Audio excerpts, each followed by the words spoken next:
Sa sobrang busy natin mga magulang, mommy or daddy, at minsan talaga ay hindi na natin alam kung ano pa ilulutuin natin para sa ating pamilya. Tamang-tama itong ating recipe ngayon kasi napakadali lang nito at talaga naman yung mga ingredients na gagamitin natin ngayon ay meron tayong stock or mabibili lang sa kanto or sa tindahan. Hindi na tayo pupunta pa sa palengke for emergency or sa grocery.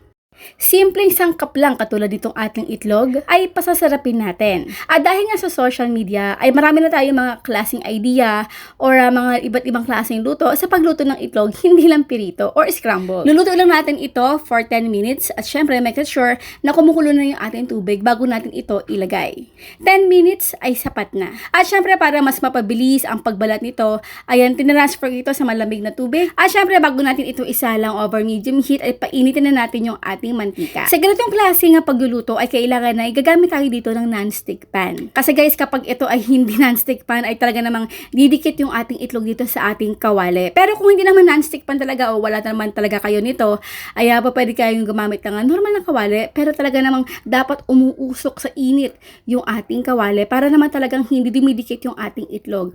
At konting ingat lang kasi talaga naman tumatalsik yung ating itlog at hindi exposed yung pinaka-egg yolks nito. Ayan na nga. At kapag nagkaroon na ng layerings dito sa ating eggs, ay ilagay na natin dito yung ating Coke. Ito ay may sukat na 250 ml or 1 cup. Pwede na tayo maglagay ng mas malaki pa ng konti dito. So ito ay lulutuin lang natin. Kailangan ay walang takip kasi luto na naman yung ating itlog. Sa mga pampalasa naman ay lalagay ako dito ng teriyaki sauce. Kung wala kayo nito, pwedeng all-purpose liquid seasoning. At kung gusto niyo naman na medyo may pagkamaanghang ng konti, naglagay ako dito ng sriracha. At kung wala naman kayo nito, pwede kahit pepper or isang sili. So habang ito ay niluluto, kailangan syempre natin ito halu-haluin. Nilagay din ako dito ng paminta. Kung meron kayong mga paprika katulad nito, garlic at onion powder, ay pwede rin naman. Again, ako ay nasa medium-high heat at kailangan na natin maintay na mag-absorb ng konti itong ating nilagay na Coke. Ito lang naman ay para mag-absorb at para mag-concentrate yung nilagay nating ingredients dito. So again guys, kung ayaw yung klaseng pagluluto na ginawa natin, pwede kayong malagay ng tubig, dark soy sauce at ng ating brown sugar.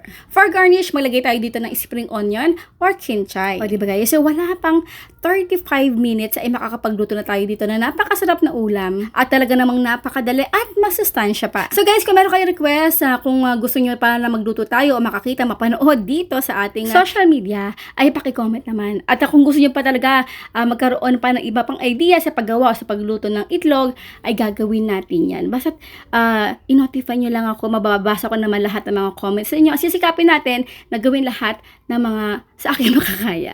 So ito guys, maraming po salamat sa pagsuporta dito sa ating channel at napakasarap. Masarap itong kainin talaga, syempre with white rice. Bye! Enjoy eating. Naku, napakasarap. Bye!